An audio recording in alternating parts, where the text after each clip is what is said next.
votre magazine avec April Moto. Plus d'infos sur aprilmoto.com.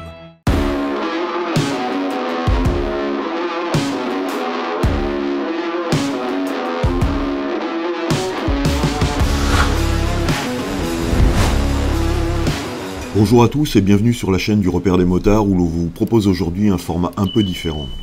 Tous les ans, on multiplie les essais de motos et de scooters pour partager avec vous notre ressenti sur les points forts des nouveautés, nos coups de cœur ou au contraire les mauvaises surprises.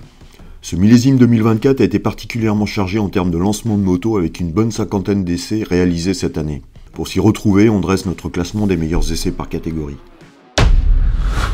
Le segment du trail a tendance à tendre vers toujours plus de puissance et de technologie, quitte à perdre l'essentiel de vue. Mais depuis 5 ans, Moto Guzzi offre une alternative à cette sophistication exacerbée des trails avec la V85 TT. Ou plutôt les V85, puisqu'une TT Travel est venue rejoindre le trail avec un équipement supplémentaire pour les voyages au long cours.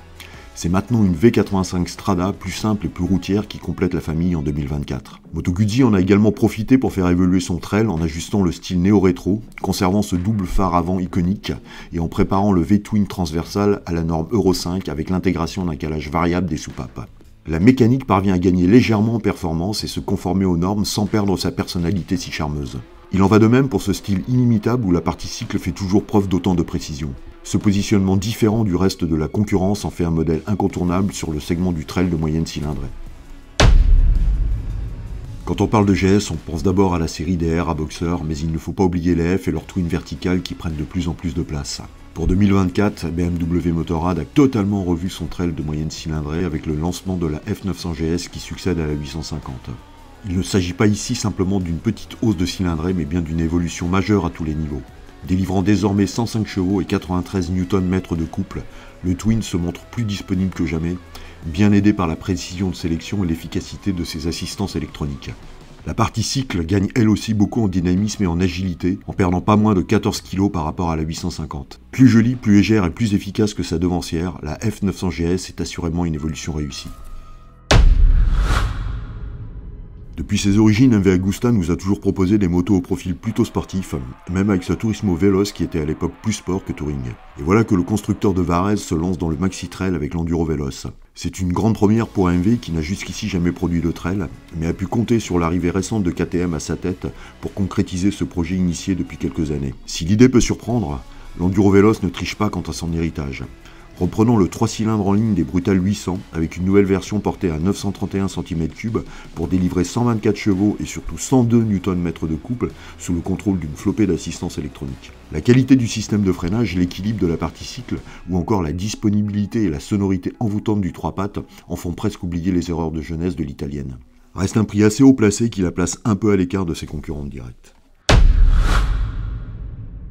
En 2016, Royal Enfield sortait de sa zone de confort en lançant sur le marché un petit trail léger et accessible aux capacités vraiment polyvalentes. Mais voilà, l'Himalayan était un peu à la peine avec son monocylindre à air de 411 cm3 délivrant moins de 25 chevaux.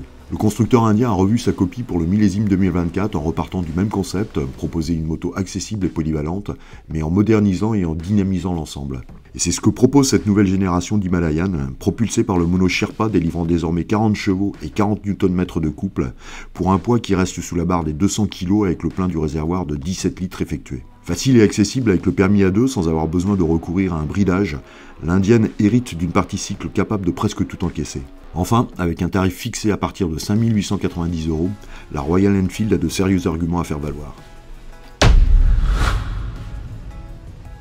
Depuis le lancement de la R80 GS sur le marché par BMW Motorrad, la série bavaroise a su s'imposer au fil des ans comme le leader incontesté du segment trail, en particulier dans les années 2000 avec l'essor des maxi-trails et l'orientation plus routière de la production. Après 5 ans de bons et loyaux services, le constructeur allemand a décidé de remercier la R1250 GS qui avait introduit la technologie ShiftCam pour passer à la nouvelle génération avec la R1300 GS.